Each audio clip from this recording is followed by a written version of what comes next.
우리 함께 오늘 말씀을 봉독하도록 하겠습니다. 오늘 말씀은 고린도전서 15장 12절에서 28절 말씀입니다. 우리 함께 교독으로 말씀을 봉독하도록 하겠습니다. 그리스도께서 죽은 자 가운데서 다시 살아나셨다 전파되었거늘 너희 중에서 어떤 사람들은 어찌하여 죽은 자 가운데서 부활이 없다 하느냐.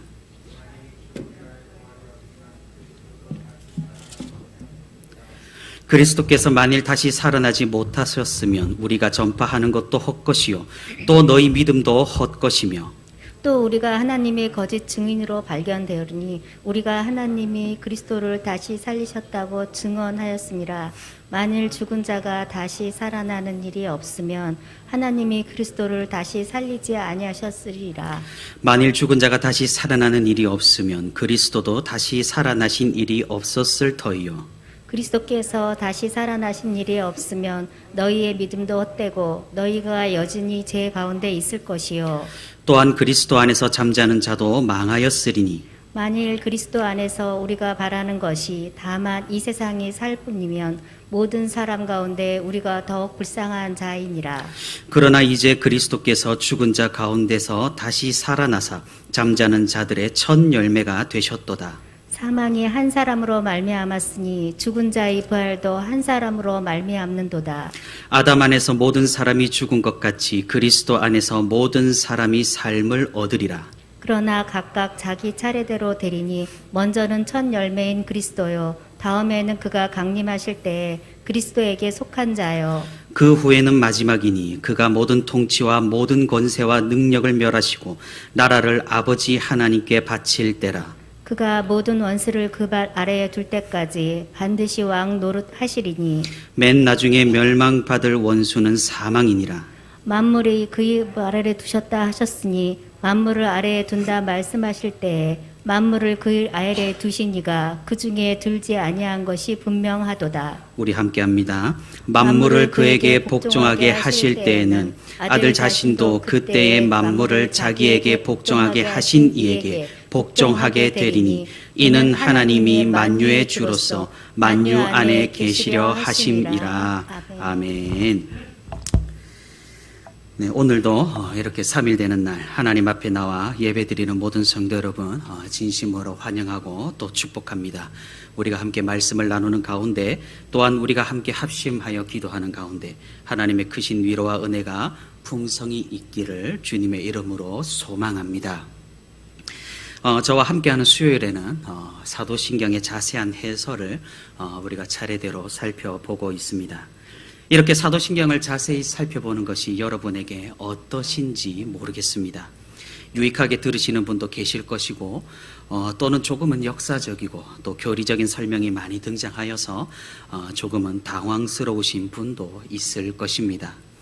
제가 생각하기에 우리가 함께 이렇게 시간을 내어서 사도신경을 살펴보는 것은 꽤나 큰 유익이 있는 것 같습니다.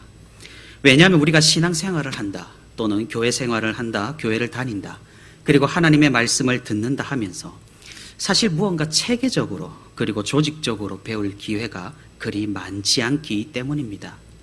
성경은 여러분도 알다시피 너무나도 그 역사와 내용이 방대합니다. 우리가 요즘은 새벽 시간에 이사야서를 살펴보고 있습니다. 이사야서만 살펴봐도 얼마나 그 내용이 방대하고 얼마나 긴 역사를 담아내고 있습니까? 그 안에 신학적인 진술도 만만치 않게 등장하는 것이 우리의 현실입니다. 상황이 이렇다 보니 우리는 그냥 어영부영 넘어가기가 일쑤고 듣는 것만 듣고 또 아는 것만 아는 그런 상태가 되기 쉽다라는 사실입니다. 우리가 사도신경의 서론 부분에서 살펴봤듯이 이 사도신경은 성경 전체를 아우르는 내용을 가지고 있습니다. 그 말인즉슨 이 한 장 남짓한 내용 가운데 성경이 요약이 되어 있고 압축이 되어 있다라는 말입니다. 그러니 이 사도신경을 주축 삼아 성경의 내용을 살피는 것은 굉장한 유익이라고 말할 수 있겠습니다. 예전 교부들이나 종교개혁자들도 이 사도신경의 순서를 즐겨서 사용했습니다. 특별히 우리가 잘 아는 종교개혁자 칼빈의 경우에는 이 사도신경의 순서를 따라서 기독교가 무엇인지를 살펴보는 기독교 강요라는 책을 서술하기도 했습니다. 그러니 사도신경을 이렇게 차례로 살피는 일은 허튼 일이라거나 의미 없는 일이 아니라 우리가 계속해서 곱씹어 봐야 하는 매우 알차고 유익한 것입니다. 사실 우리는 매주일 예배 시간에 이 사도신경을 암송하고 있습니다. 특별히 지난주에는 우리 주일학교 초등부에서 사도신경 암송 대회를 했습니다. 중고등부는 또 따로 사도신경 쓰기 대회를 했었습니다. 아이들이 그래도 애써서 외우고 하나라도 더 해보려는 모습에 얼마나 큰 감동과 큰 기쁨이 있었는지 모릅니다. 물론 선물이 걸려 있었지만은 말입니다. 사랑하는 성도 여러분, 집에서 한번 혼자 사도신경을 암송해 보시기를 바랍니다. 우리가 전체로 모여서 다 같이 암송할 때와는 다르게 사실 암송이 그리 쉽지 않다라는 것을 느끼실 수가 있을 것입니다. 왜 그런가 하면 우리가 다 전체로 암송을 하게 된다면 잘 기억이 나지 않아도 그 분위기에 맞추어서 앞에서 진행을 하고 또 옆에 사람들이 함께 암송을 하니 따라 할 수 있어서 쉽게 할 수가 있는 것입니다. 하지만 혼자 암송을 하게 되면 옆에서 도와주지도 않고 분위기도 없기 때문에 조금 어렵게 느껴지는 것입니다. 사도신경을 한번 종이에 써보는 것도 굉장히 도움이 됩니다. 나는 다 외울 수 있다고 그렇게 자신만만하게 생각을 했는데 막상 써보면 대체 이게 이건지 저게 저건지 주시옵고인지 주옵시고인지 굉장히 헷갈릴 수가 있습니다. 이 말은 무슨 말입니까? 사실 우리가 사도신경을 그리 크게 생각하지 않고 있다는 방증입니다. 그냥 교회에서 매주 암송을 하니까 분위기에 맞추어서 따라하는 것으로 끝나버리는 경우가 많다라는 사실입니다. 우리가 계속해서 사도신경의 의의를 살펴봤듯이 사도신경을 그 정도로 이 정도로의 의미로만 끝내서는 안 되는 그런 신앙의 고백문입니다. 왜 그렇습니까? 먼저는 사도신경은 우리가 누구를 믿는지 무엇을 믿는지 그 누구를 무엇으로 믿는지를 명확하게 알려주는 신앙의 고백문이기에 그렇습니다. 교회를 다니면서 사실 자신이 누구를 어떻게 믿는지도 모르고 다니는 성도 은연중에 많습니다. 성경이 중심이 아니라 자신의 생각대로 믿으면서 그것을 믿음이라고 착각하는 경우가 많다라는 사실입니다. 사도신경은 이런 위험과 함정을 극복하게 해줍니다. 우리가 믿는 하나님은 어떤 분이신지 그리고 그 하나님이 무엇을 하셨는지 그것이 우리에게 무슨 의미가 있는지를 알려줍니다. 다음으로 사도신경은 우리가 함께 고백함으로써 하나의 공동체가 되게 하고 소속감을 가지게 하기에 그렇습니다. 현대에 들어서 개교회주의가 굉장히 강해졌습니다. 이런 현상은 포스트 모더니즘 시대에 들어와서 교회에서도 마찬가지로 소규모 공동체에 대한 집중도가 크게 증가하니 최근 들어서 더욱 심해진 것입니다. 그래서 같은 교파에 속한 교회라 할지라도 교회의 정관이 다르고 교회의 분위기가 다르고 여러 가지로 다양한 모습을 가지게 되었습니다. 사실 역사적으로 예전에는 이렇지 않았습니다. 어느 교회를 가든 비슷한 모습에 비슷한 내용에 비슷한 말씀을 들을 수가 있었습니다. 지금 로마 가톨릭 성당에 가보시면 이런 모습을 조금은 확인할 수 있을 것입니다. 그곳에서는 설교도 같은 본문, 같은 내용으로 전국 어느 성당이든 그것으로 하기 때문입니다. 개신교회는 교회의 자율성과 그리스도 안에서의 다양성을 품었습니다. 그래서 굉장히 각양각색의 다양한 모습을 가지게 되었습니다. 그런데 이런 다양성에는 약점이 있기 마련입니다. 그것이 무엇입니까? 그것은 결속력이 약해지고 공동체성이 옅어진다는 사실입니다. 그래서 교회들끼리, 교회 안에서도 많은 분란이 있는 것은 안타까운 모습이라고 할 수 있습니다.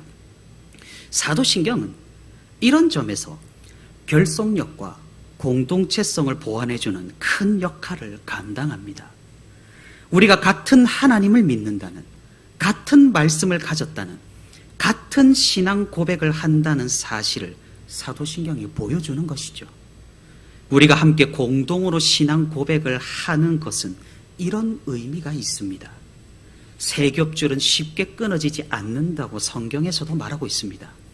나 혼자 그리스도인일 때와 그리스도를 고백하는 사람들이 여럿 있을 때 우리가 느끼는 안정감에서는 크게 차이가 납니다. 그래서 사회에서도 어디에서도 크게 공유되고 공감되는 것이 없다고 할지라도 교회를 다닌다는 이유만으로 상대방이 호감의 대상이 되는 것은 이상한 것이 아니라는 사실입니다. 우리가 예배 가운데 사도신경을 함께 암송할 때 이런 점들을 느끼며 고백을 했으면 좋겠습니다. 우리가 하나의 공동체로서 하나님을 어떤 분으로 믿는지 하나님과 대중 앞에서 고백을 하는 것으로 말입니다. 사실 생각만 해도 가슴이 벅차고 마음이 웅장해지지 않습니까? 사도신경이 가진 그 역사성을 놓고 보더라도 그 수많은 믿음의 선배들이 하나님 앞에서 우리와 같은 신앙 고백문으로 자신의 신앙을 고백했다라는 사실이 감격스럽지 않습니까? 우리가 한 목소리로 예수 그리스도로 하나가 되어서 함께 하나님 앞에 신앙을 고백한다라는 사실이 우리 마음에 크게 와닿지 않습니까? 물론 우리가 매주 매일 그럴 수는 없을 것입니다. 어쩔 때는 그냥 지나가듯이, 어쩔 때는 마음의 감동함이 없을 수도 있습니다. 하지만 우리가 사도신경의 의미와 그 역사적인 내용과 해석들을 한 번이라도 자세히 살펴본다면 분명히 우리에게 다가오는 이 사도신경의 무게가 다를 것입니다. 오늘은 저와 함께한 지 벌써 6번째 되는 시간입니다. 오늘 우리가 함께 살펴볼 사도신경의 문장은 무엇입니까? 너무 오랜 시간이 지났습니다. 장사된 지 사흘 만에 죽은 자 가운데서 다시 살아나셨으며 라는 문장입니다. 우리는 지난번에 앞의 문장을 통하여서 십자가에서 예수 그리스도께서 이루신 것들을 살펴보았습니다. 오늘 문장을 통하여서는 예수 그리스도의 사망과 부활이 우리에게 무엇을 의미하는지 특별히 논란이 되는 부분이 있습니다. 이 논란이 되는 부분과 오해가 있을 수 있는 해석에 대해서 우리가 자세히 살펴보도록 하겠습니다. 우리가 잘 알다시피 예수 그리스도께서는 성자 하나님이십니다. 삼위일체를 통해서 우리가 예수님이 누구신지 알아본다면 그분은 본질적으로는 누구시죠?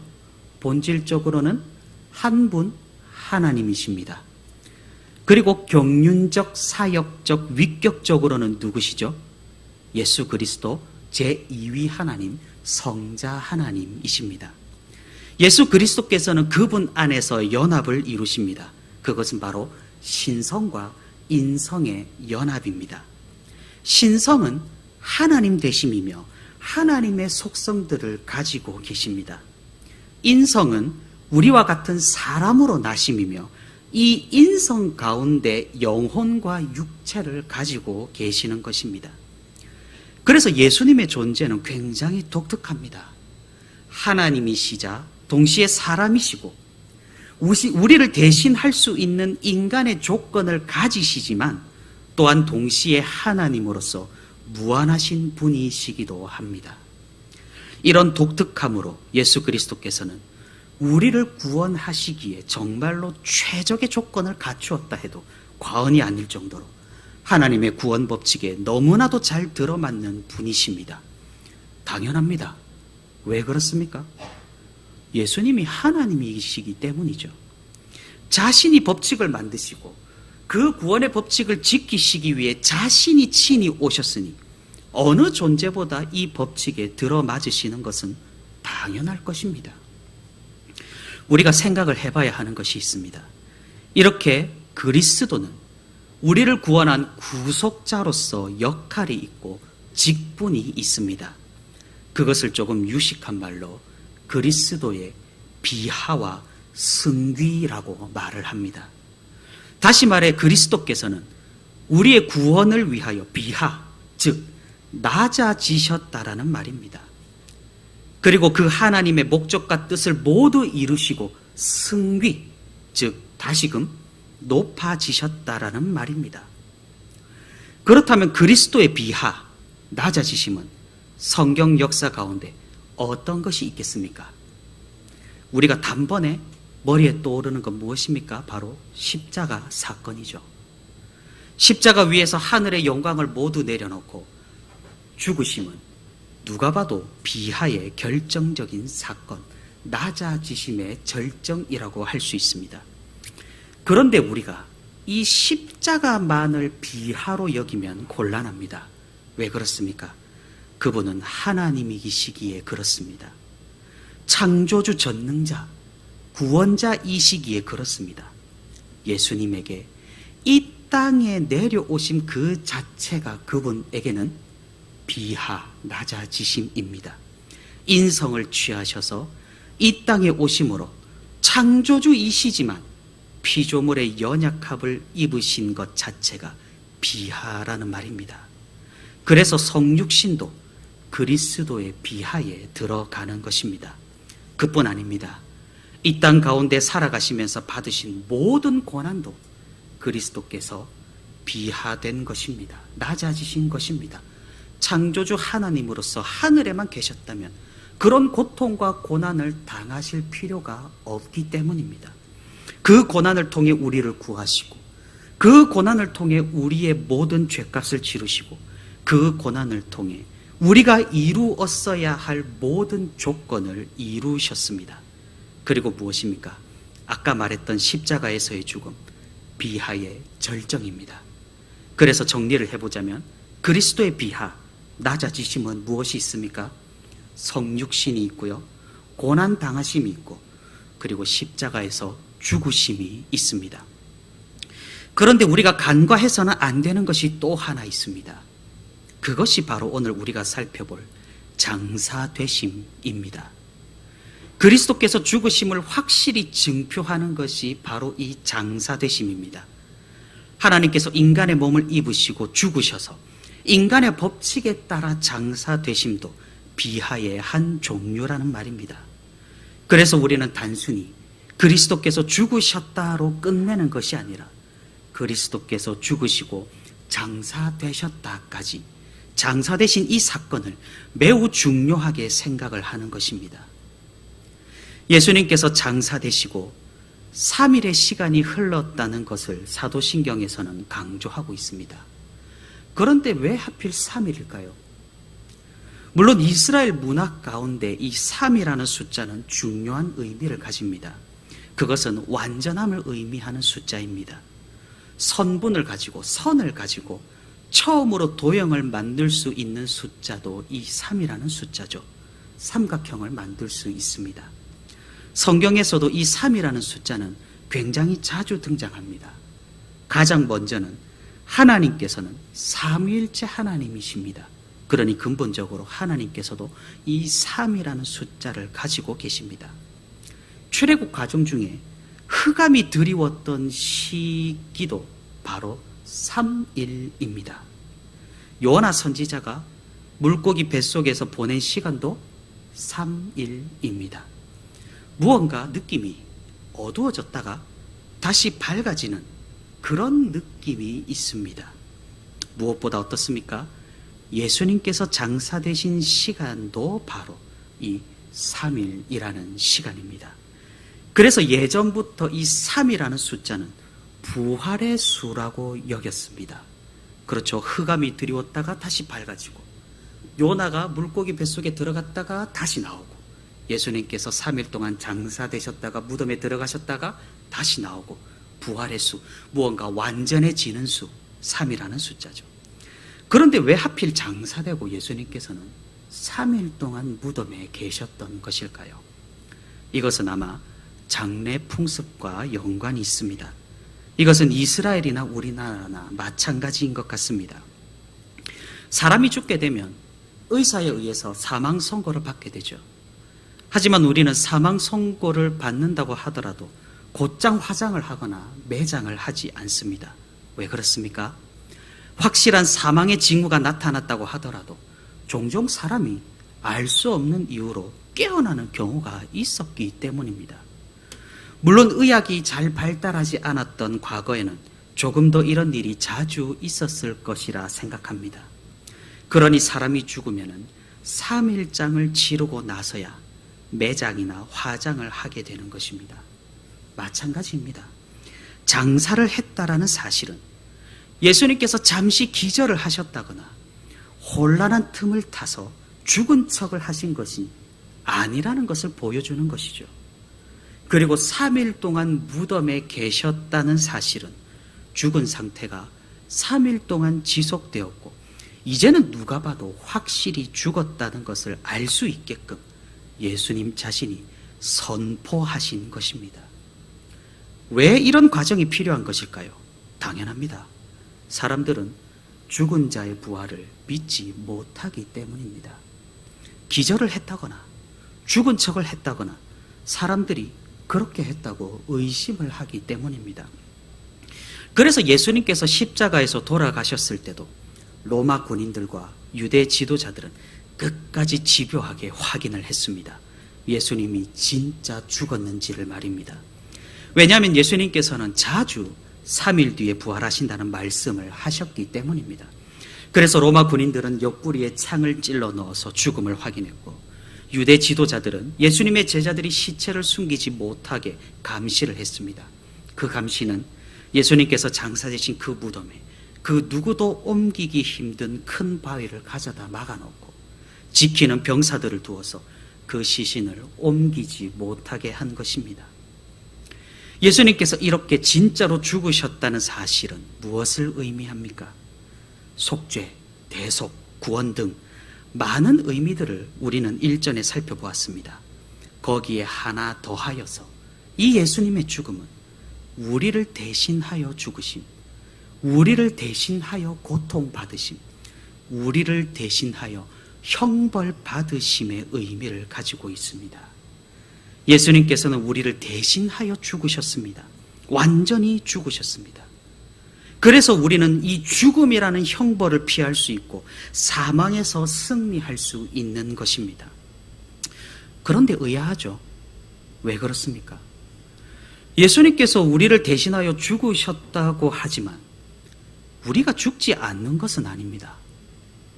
예수님께서 우리를 대신하여 죽음의 형벌을 받으시고 심판을 받으셨는데 우리는 여기에서 영원히 사는 것이 아니라 결국 이 세상 가운데서 마찬가지로 죽음을 맞이하게 된다는 사실입니다.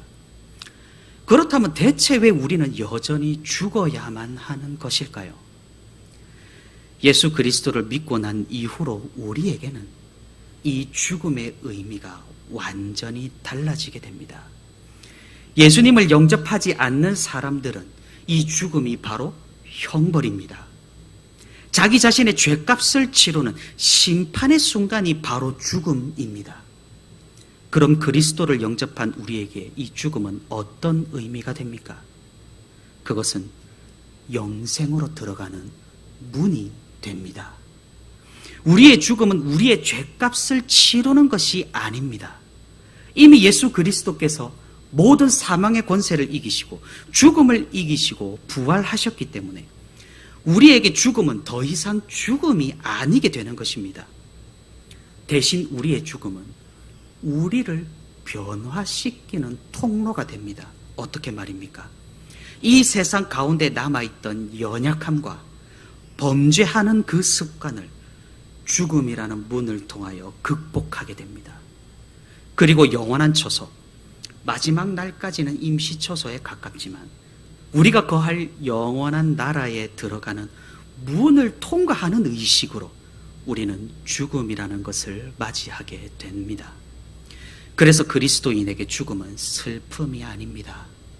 일시적인 이별, 잠깐 동안의 헤어짐, 그러나 본인에게는 영광의 순간, 영생으로 들어가는 문으로의 여행인 것입니다.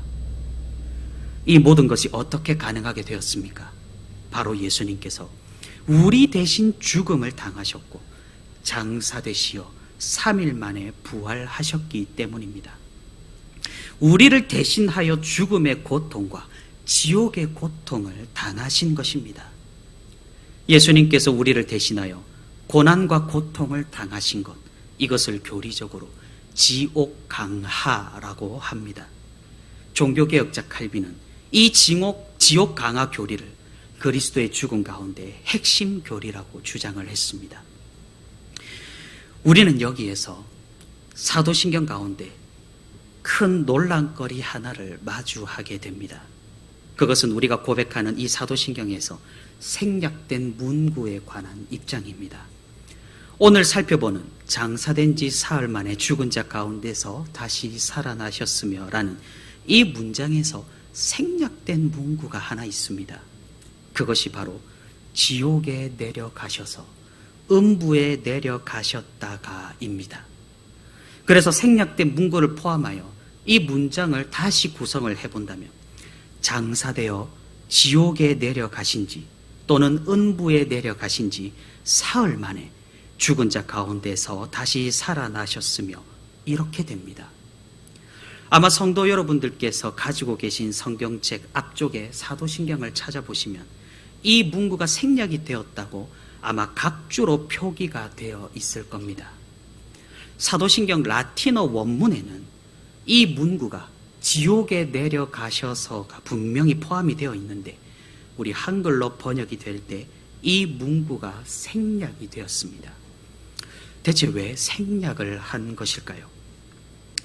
이것은 우리의 문화적 이해로 인해 오해를 할 가능성이 있기 때문입니다. 그리고 베드로전서 3장 19절의 말씀을 통해 우리가 또한 오해를 할 여지가 있기 때문입니다. 우리 함께 베드로전서 3장 19절을 찾아서 읽어보겠습니다. 베드로전서 3장 19절의 말씀입니다.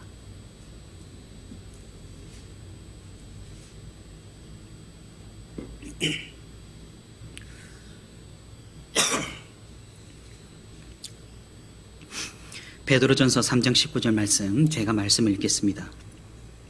그가 또한 영으로 가서 옥에 있는 영들에게서 선포하시니라. 무슨 말씀 같습니까? 여기서 그는 예수님을 말하죠.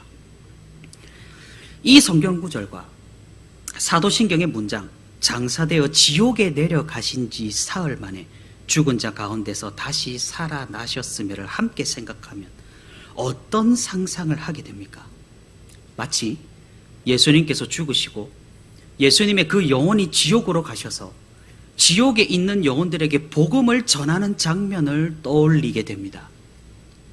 그러니 마치 이미 죽은 사람들에게도 이 복음이 전해질 수 있으며 지옥에 있는 영혼도 예수 그리스도로 사후의 구원을 받을 수 있지 않을까라는 그런 생각을 하게 될 수도 있다는 사실입니다. 하지만 이렇게 생각하는 것이 옳은 방향일까요? 지옥에 있는 영혼이 다시금 구원을 받는 것이 가능한 일일까요? 성경의 많은 곳에서는 단호하게 이런 생각과 상상을 차단합니다. 우리에게 기회는 여기까지입니다. 죽음이라는 것은 우리에게 다른 페이지로 넘어가는 것과 동일합니다. 페이지를 넘기는 순간 안타깝지만 우리에게 기회는 없습니다. 예수님조차 이런 상황에 대해 많은 비유로서 우리에게 말씀을 해주셨고 사도들의 수많은 증언들과 하나님의 말씀에서도 이를 분명하게 교훈하고 있다는 사실입니다. 아니 그렇다면 대체 왜 이 사도신경에서는 지옥에 내려가셨다가 음부에 내려가셨다는 표현이 등장을 하는 것일까요? 이에 대해서 하이델베르크 교리문답은 이렇게 해석을 하고 있습니다. 그것은 예수 그리스도께서 특별히 십자가 위에서 형언할 수 없는 영혼의 괴로움과 고통, 두려움을 당하시면서 나를 지옥의 괴로움과 고통으로부터 구원하셨다는 것을 확신하게 합니다. 무슨 말입니까? 예수님께서 죽으시고 3일 동안 지옥에 방문하신 것이 아니라는 것이죠. 그것은 영적인 의미로 예수님께서 십자가 위에서 그 지옥의 고통을, 죽음의 고통을 우리 대신 당하셨다는 사실을 표현한 것이라고 말하는 겁니다. 종교개혁자 칼빈도 마찬가지로 해석을 합니다. 칼빈은 이 지옥 강하를 중요한 교리로 인식하면서도 그것을 어떤 유형적인 이동, 장소적인 이동, 예수님의 영혼이 실제로 지옥에 갔다는 것이 아니라고 말합니다. 다시 말해 예수님의 영혼이 실제로 이동한 것이 아니라 이 사도신경에 지옥에 내려가셔서라는 문구를 우리를 대신하여서 지옥의 고통을 당하신 것으로 영적으로 표현한 것이라고 칼빈도 분명히 밝히고 있습니다. 그리고 베드로전서 3장 19절의 이 말씀은 예수님이 지옥을 방문하셔서 말씀을 선포했다는 그런 의미가 아니라 십자가의 이 위대한 구원 소식이 세상의 끝까지 심지어 지옥에까지 공포되었음을 의미한다고 말합니다. 그러니 마치 우리가 상상하기로 예수님이 지옥에 가셔서 그 영혼들을 불쌍히 여기시고 구원하기를 마다하지 않는 그런 일은 단호하게 없다라는 말입니다. 그렇다면 예수님께서 이 죽음의 기간, 장사되시어서 죽음 가운데 계시는 동안, 육신은 이 무덤 안에 3일 동안 계시는 동안 그 영혼은 그러면 어디에 가 계셨을까요? 이상합니다.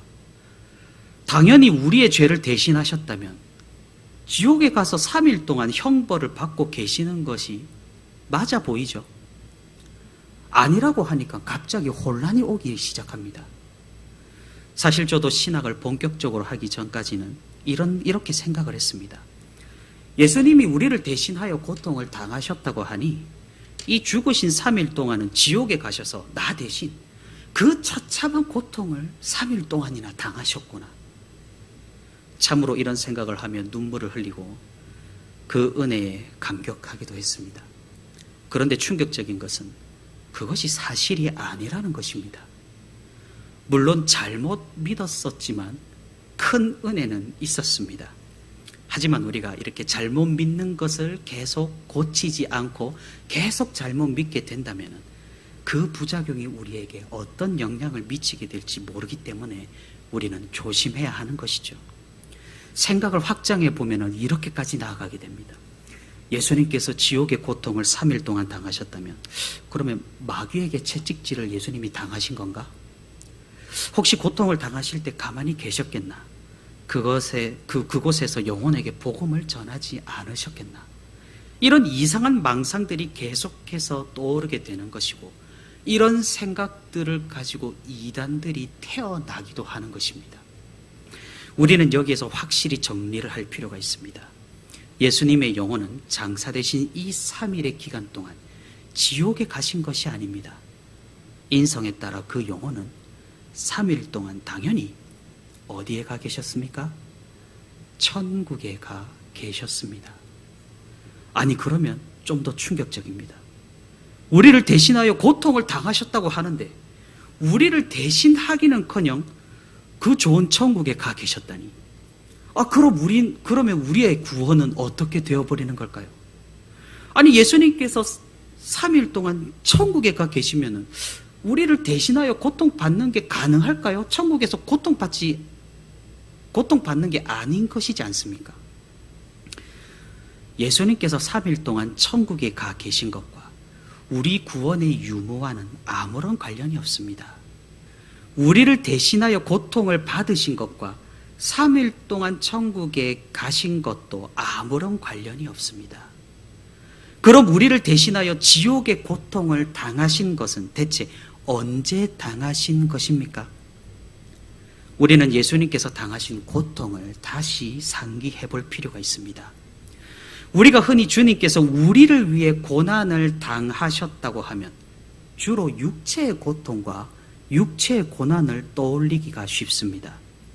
하지만 예수님께서는 육신적인 고통뿐만 아니라 영혼의 고통도 함께 당하셨습니다.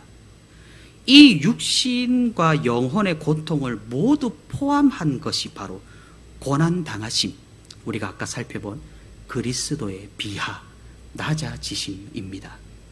그 영혼의 고통을 당하신 사건이 무엇이 있겠습니까? 가장 먼저 겟세마네 동산에서 기도하실 때입니다. 예수님께서는 십자가를 앞두시고 인성으로 겟세마네에서 땀과 눈물을 피같이 흘리시며 하나님 아버지께 간구합니다. 이 잔을 내게서 피하게 해달라고. 하지만 하나님의 뜻대로, 하나님 아버지의 뜻대로 되게 해달라고.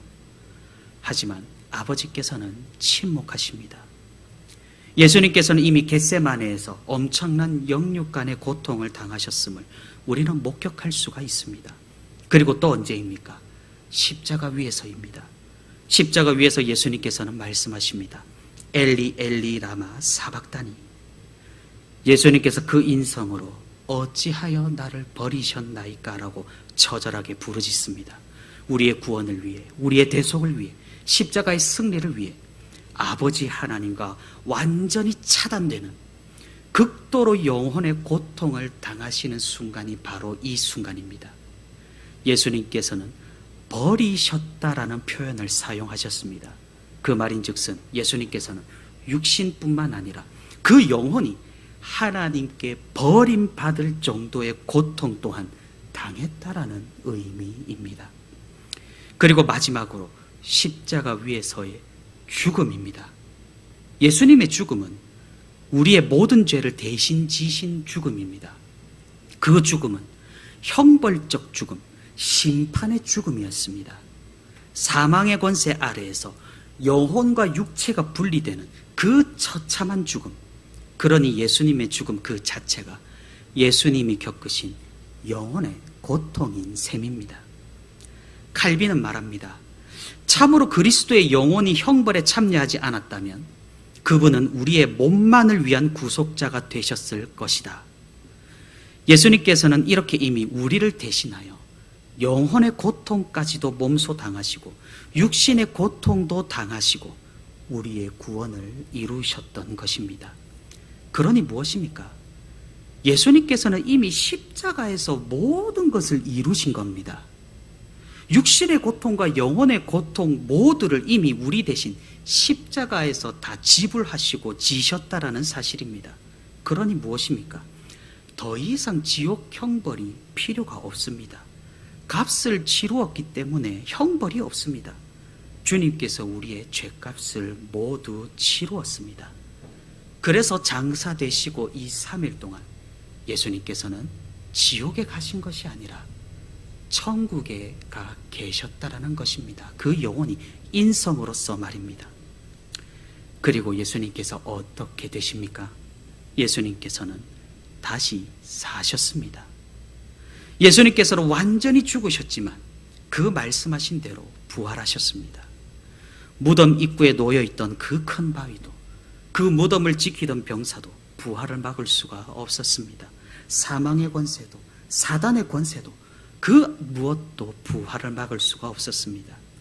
예수님께서는 기절을 하셨다거나 죽은 척을 하신 것이 아니었습니다.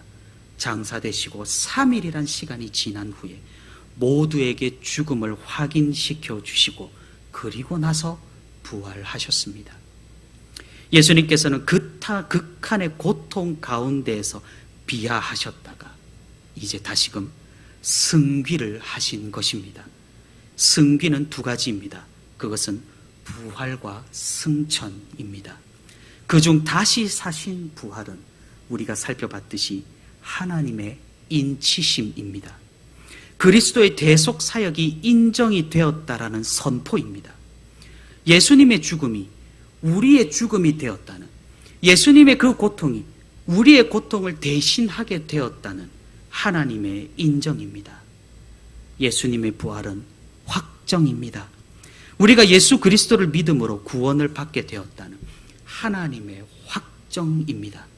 그러니 부활은 구원의 온전한 완성입니다. 이 예수님의 부활이 우리에게 주는 의미가 무엇입니까?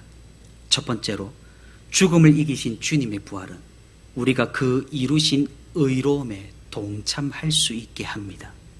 두 번째로 예수님의 부활하심으로 우리도 주님과 같이 새로운 생명으로 거듭나게 됩니다. 세 번째로 주님께서 부활하심을 우리에게 보여주심으로 우리의 부활에 대한 확실한 보증이 되시어서 우리도 장차 부활할 것이란 소망 가운데 살아가게 합니다. 오늘 우리가 읽은 고린도 전서 성경 본문은 이런 부활의 의미를 잘 전달해 줍니다. 사도 바울은 부활이 없다고 가정을 하면서 그러면 우리가 대체 어떻게 되는지 설명을 합니다. 예수님의 부활이 실제하지 않는다면 어떻게 되겠습니까? 이 하나님의 확정이 없어집니다. 하나님께서 그리스도의 대속을 인정하지 않게 됩니다. 우리를 대신하는 고통도 없고 우리를 대신하여 받으신 지옥의 고난도 없는 것입니다. 우리가 다시 부활하리라는 소망도 없을 것이고 우리의 죽음은 그저 우리의 죄값으로 죽게 되는 형벌로 심판으로 끝나버릴 것입니다. 그렇다면 우리가 예수 그리스도를 믿는 것도 모두 헛것이 되고 우리는 우리의 죄를 해결하지 못하고 가장 비참한 모습으로 이 세상을 의미 없이 살아가게 될 것입니다. 하지만 부활은 실제로 있었습니다. 우리가 읽은 성경 본문 20절 말씀입니다.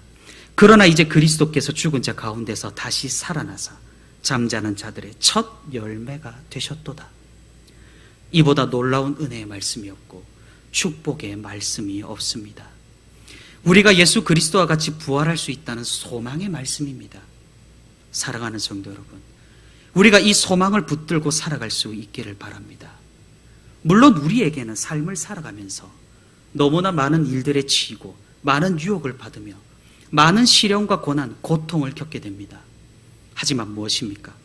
우리가 겪어야 할 궁극적인 고통, 궁극적인 고난, 육체와 영혼이 분리되며 하나님과 분리되는 그 끔찍한 고통에서 우리는 해방되었습니다.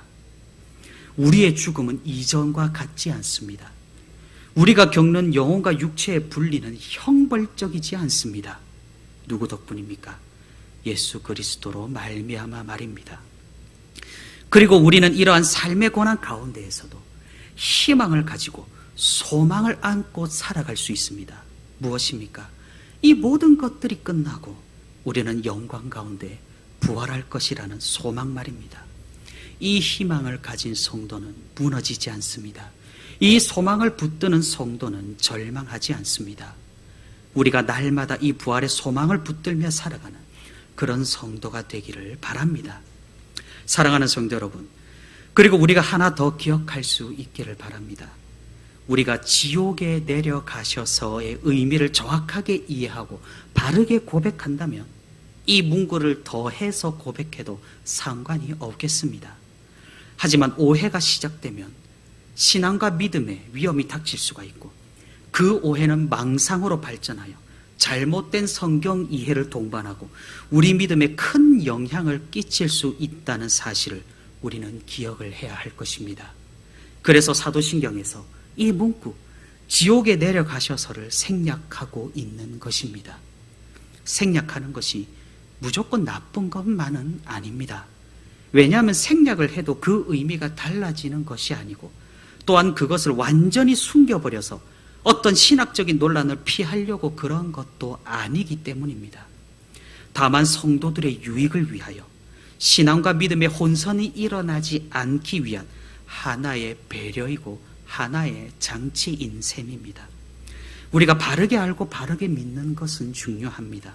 그리고 이런 배려적인 차원의 일들을 원리 원칙을 따지며 배격을 해버리는 것도 너무 인정이 없는 행동이 될 것입니다. 사랑하는 성도 여러분, 우리 주님께서는 십자가 위에서 모든 것을 완성하셨습니다. 그 이외에 무언가 다른 것이 필요하다면 그것은 이단적인 사상입니다. 예수님의 죽음과 부활을 우리가 바르게 고백하고 바르게 이해할 수 있기를 바랍니다. 그리고 우리를 구원하시고 우리를 대신하여 고통받으신 그 은혜 위에 우리가 거할 수 있기를 바랍니다. 그리고 부활하신 주님을 통하여 우리에게 베푸시는 그 부활의 은혜와 부활을 바라보는 그 소망 가운데 우리가 거할 수 있기를 바랍니다. 우리의 삶 가운데에서도 우리가 절망하거나 무너지는 것이 아니라 언제나 주님께서 나를 위하여 이루신 이 모든 것들을 기억하며 일상의 삶 가운데에서도 우리의 끝날까지 이 부활의 소망과 희망을 가지고 살아가는 저와 우리 부천시민교회 모든 성도가 되기를 주님의 이름으로 소망합니다.